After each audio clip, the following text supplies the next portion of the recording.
D1 no metiu B1 D1 B1 ya balo ቤት ነው D1 D ነው ሙሉ D1 አገኛችሁ D1 B A ነው እዚህ ጋር ያለው እኮ D1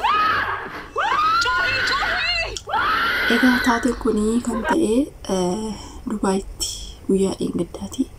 Yaa ta'u malee ijoolleen keenya sirriitti of eeggannoo godha. Yeroo ammaa kana dhugaa dubbachuu fi uummanni Arabaa kun uummanni Dubaayii keessa jiran kun baay'een isaanii ijoollee dhugaa dubbachuu fi akka malee reebaa jiru jechuudha. Ashama harka fuunee hordoftoota kabajamtoota chaanal YouTube iskarichi akka jirtu. Bakka jirtanitti nagaan waaqayyoon haa baay'atu jecha. Egaa miiciyoo tanarratti taateen ta'e mikuni hedduu dhugaa dubbachuu baay'ee waan garaa nama nyaatudha jechuudha.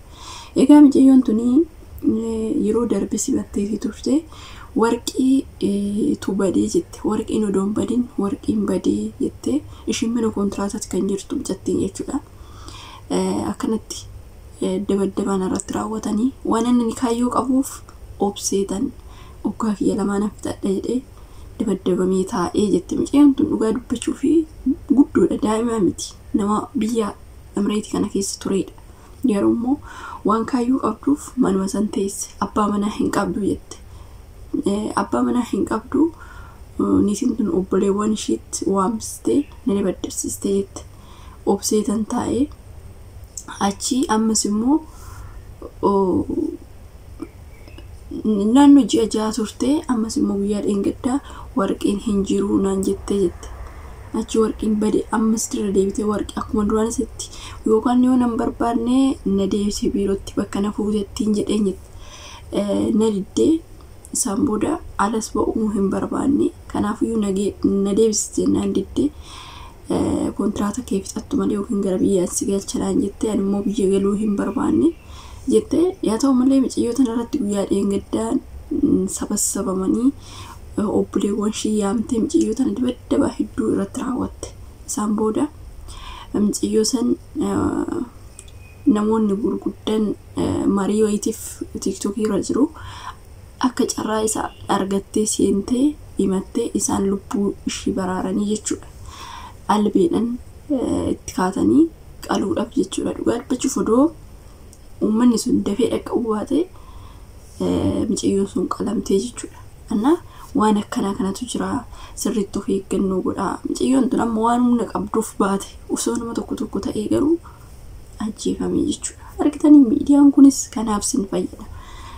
Kanaaf sirriitti of eeggannoo godha sinin jedha. So waan akkasiitii dhugaa dubbachuuf waan hedduu takka baay'ee nama gaddisiisudha. Maali matti seetaniittiin immoo erga namoonni dhaqaniin booda diraama 50 attee durasii bakka warqiin bade jettu san diraama 50 jalaa attee jettee simatte jedha. Akkamitti diraama 50 dhiisitoo diraamni dhibbi takkaayyuu diraamni moo dhibbaa birrii 5 yoo badde mana kee teessistaa jenneeni jette. Sinne jaayibu soba shii ilaala waa sobaa isobanii miti akkuma shimeen jedhee dhugaa dubbachuuf waan sobaa baay'ee sobu jechuudha.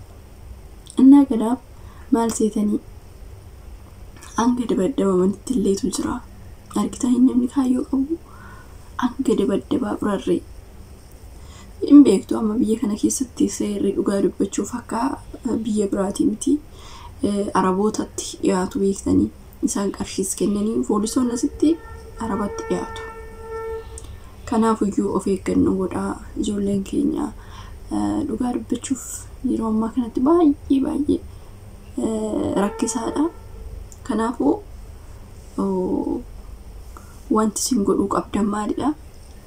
Mana akkana jechuudha. Mana bakka sinitti hin tolle amala akkana sinitti jijjiiratan dhugaa dubbachuuf Ogaa keessa lamaan gaafa fixattan kontiraataa keessa fixattan taanan bira illim jechuudha.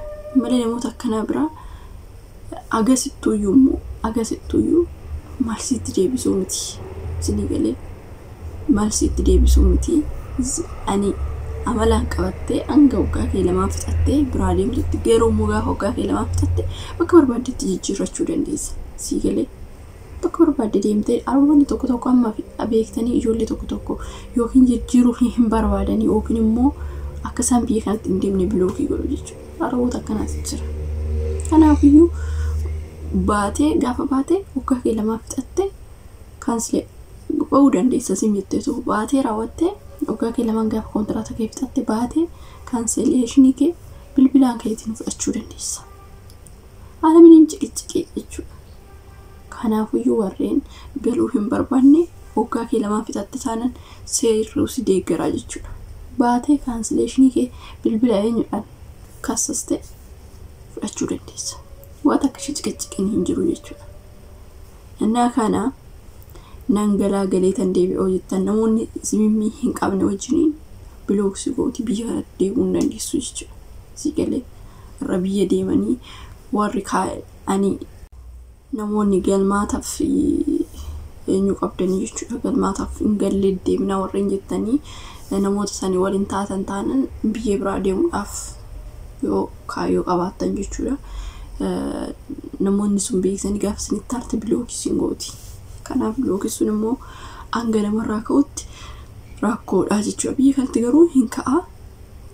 Baraan warra bilookiin godhamee akkasumas warra keessii mnaaminiin kun irraa kaafamaa jechuudha. Akkuma beekamu kuweetamma kuweeta bilookii goote bilookiin abadan hin kaafamu jedhan ijoollee ama chattiin takka miila darbee Itoophiyaadhaa kuweetii dura ala hojjechaa turte bilookii godhamtee turte jechuudha.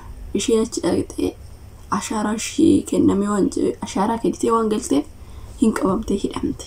Sinigalee kanaafiyyuu bakka kana amma Dubaay kanatti Emirates kana keessatti waggaadhaan dhiifamni hin godhamaa jechuudha.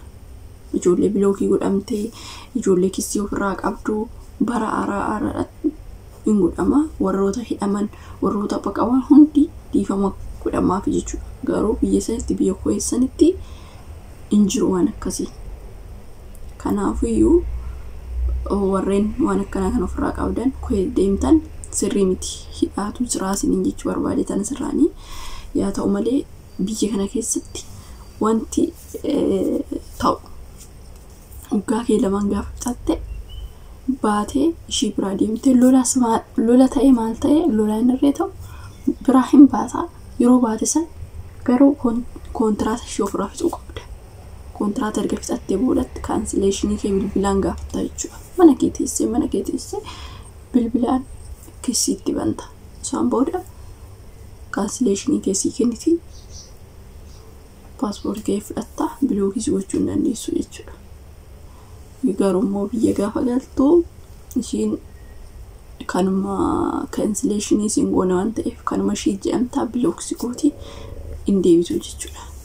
Innaa waan akkasiitii kana beekuu qabdu ijoolleen amma waa'ee micayyoo kanarratti kanan kaasee egaa jaroonni kun micayyoo tana silaa fuudhanii galchanii gara biyyaatti galchiteetu bilookii ishii gooteetti deebuu hin dandeessu jechuudha. Innaa kanaan isiniin jedhaa sirriitti of eeggannoo godhaa. Waaqayyoon waa eeguu nuyi waaqa tokkicha qofa qabanneeti kan biyyaa baane nama amanne yookiin immoo nama abdanne miti.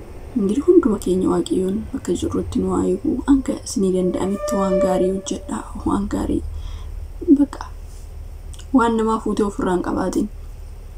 Alas warqii wala maali wala manittisiyoo asitti immoo biyya kana keessatti wanti ittiin qabamtu jira wanti ittiin laalatu jira akka fuutee fi akka fuunee jechuudha. Kaameraan osoo jiraachuu baatte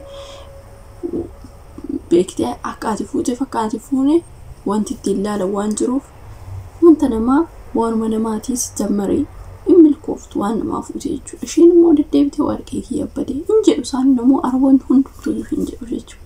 Warqeen badee maaliin badee waan akkanaa badee birriin jilaatte kan namoota hunda jira. Kanaafiyyuu isaa asiin dhageessan achiin gad naquudha malee isaan namoota hundatu jedha.